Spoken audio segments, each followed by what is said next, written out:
Is it possible to kill without ramifications?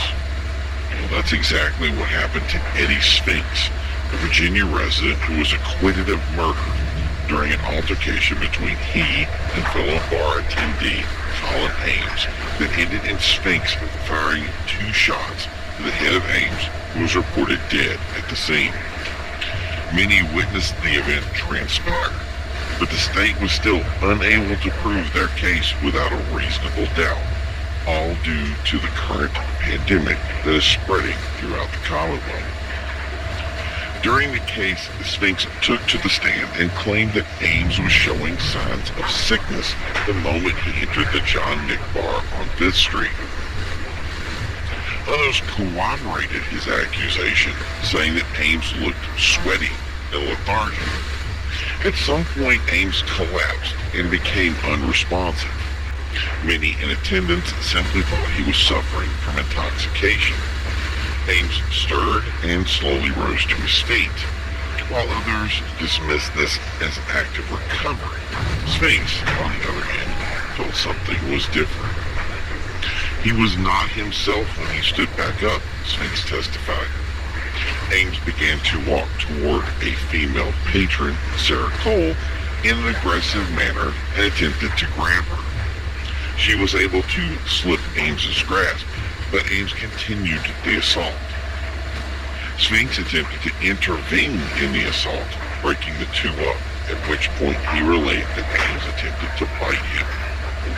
Spinks quickly pushed him back, warning Ames to stand down and that he was armed, but Ames continued to approach. Spinks retrieved a .22 pistol he was carrying illegally and discharged 2 shots that struck Ames in the head. The patrons immediately subdued Spinks, who surrendered willingly and waited for the authorities to arrive. Paramedics on scene declared Ames dead, and Spinks was taken into custody.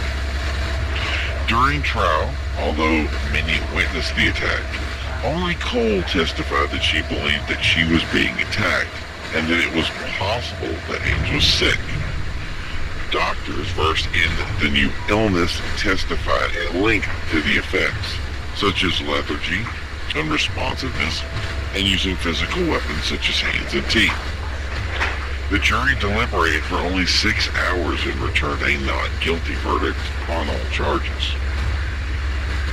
Politicians were quick to decry the results, stating that wanton and unpunished killing would result in lawlessness, while the governor began announcing legislation to combat what he considered vigilant acts and called for further gun control, stating that those whose intention it was to join the ever-growing ranks of homegrown militias intent on slaying what they have described as misshapen monsters would not be tolerated further. Simply being sick has never been an actionable reason for lethal defense in the history of our country, Governor Lurie stated. These are nothing more than separatists looking to overthrow the law of the land, and we plan to take action to protect the rights of the sick, he concluded. Still, Spinks' acquittal will stand, and the Attorney General has stated clearly that they do not plan to prosecute the associated gun crimes at this time. Even with further changes in rulings regarding the sick, the judge made it clear that double jeopardy would stand fast in this case, and Spinks could not be tried from loss past in the wake of the death of Mr. Ames. This resulted in bailiffs having to clear the courtroom as those in attendance sounded their dissent for the ruling. Prosecuting attorney Mobley stated this was an affront to justice, that he, referring to Spinks, should be allowed to go free after killing someone in cold blood. And continued, are we going to be allowed to kill anyone that has signs of impairment in the future? Where does it end? He concluded. We are also expecting announcements regarding executive orders from the president. A spokeswoman for the president said that these orders will be regarding protecting impaired against attack in the future. Still, the disease at the heart of the matter remains largely unexplained. Lawyers in the case agreed there is no definitive legal means of defining the illness or prove that Ames was suffering from its results at the time of the attack.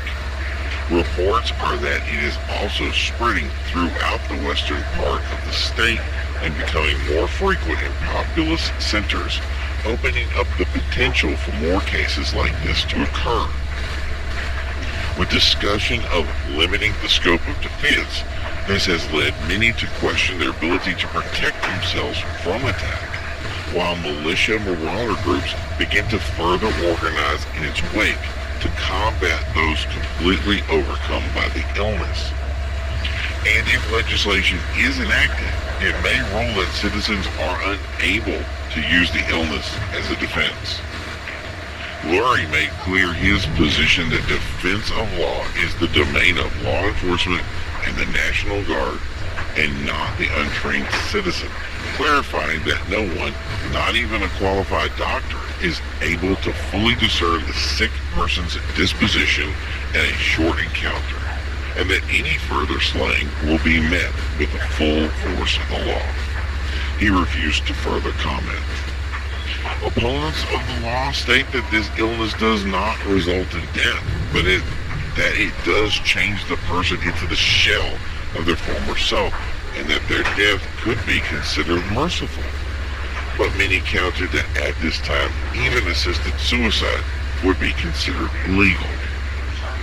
It is the position of this station that no one, under any circumstances, should attack or kill any person for any reason. If you believe you are encountering a sick person that is a threat, the Office of Civil Defense has made it clear that you are not to engage, but to call authorities to deal with the situation and to shelter in your home in affected areas. If you are unable to shelter in place, you may report to one of many shelters available to the public.